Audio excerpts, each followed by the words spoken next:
we do try to incorporate the cooling units into that design. That's kind of like our role.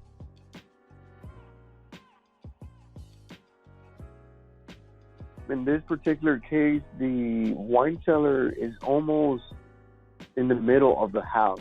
Not quite in the center, but it is in the middle of the house. With that being said, it's got to be a split system no matter what. Here, we have a second story above. It doesn't allow you to do anything above the cellar, so anything we do has to be within the wine cellar. And why not a self-contained, for example? Well, it's self-contained, it's all in the middle of the house, so any wall you would choose, whether it's that left wall, that back wall, or that right wall, to install that self-contained unit would put out heat and noise into the living space surrounding that wine cellar. The best option because of the sizing of the system. The reason why we went with 2 evaporator coils versus 1 is sometimes in order to get the full capacity off of 1 coil, it's going to mean that you're going to have to put in a big evaporator coil.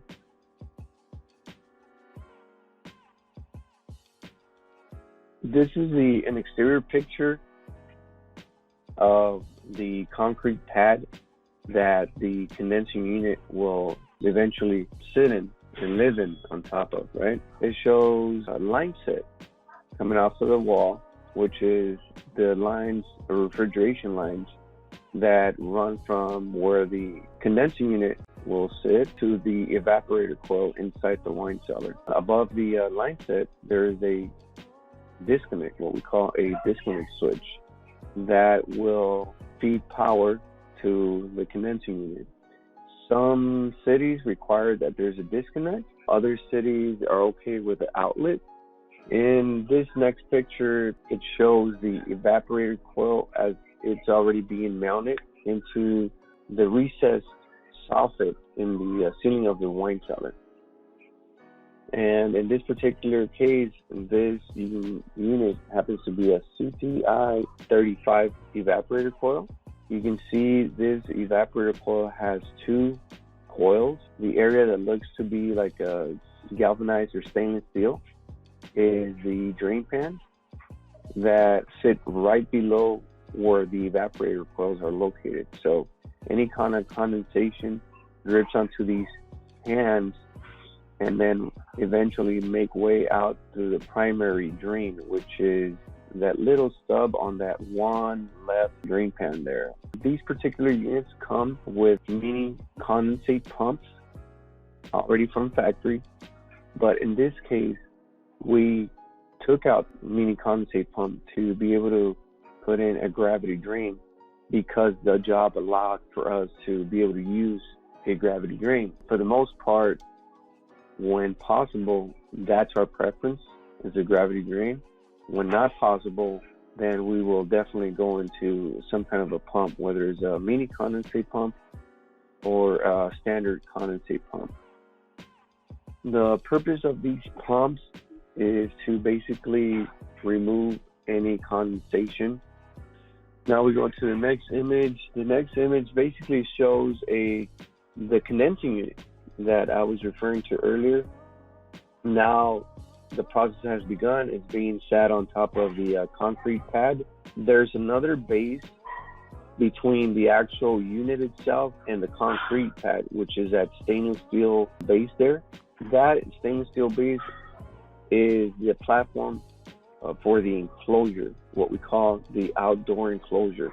The outdoor enclosure is going to protect all the components, which in this case, the condensing unit. As you can see, the connections coming out from the wall for the refrigeration lines. In this case, the unit is already set up and connected to the refrigeration lines that communicate this unit, condensing unit, to the interior unit, the evaporator coil.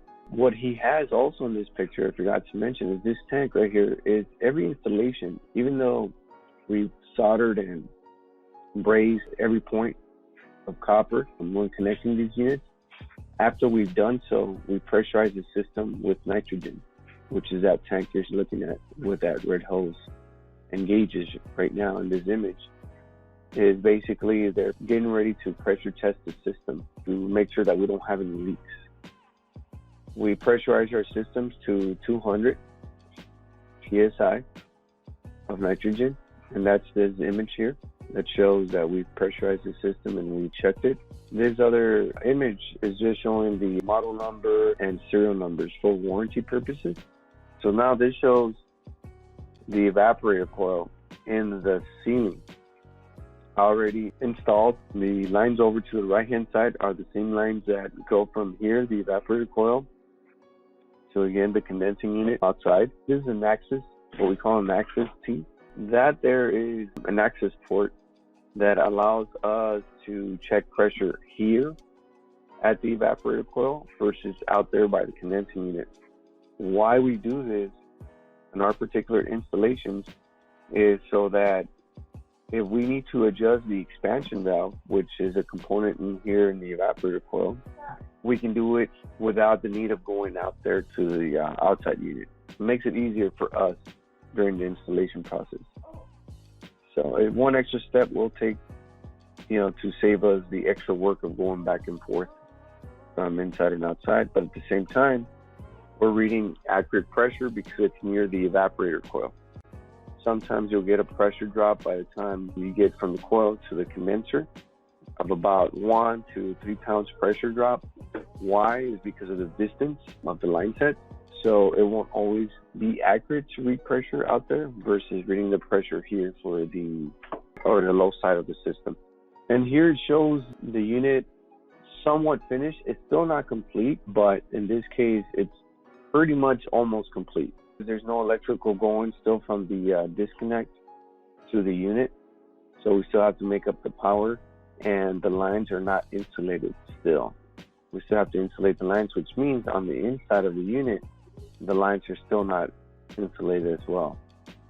But it already shows a much cleaner unit versus what we were looking at earlier, right? That condensing unit with all the piping. And this is a wine cellar for a home. But now in this image, you can see where the evaporator coils are taken before the evaporator coils went in. But again, this is a twin evaporator, so it's 2 coils, 1 condenser.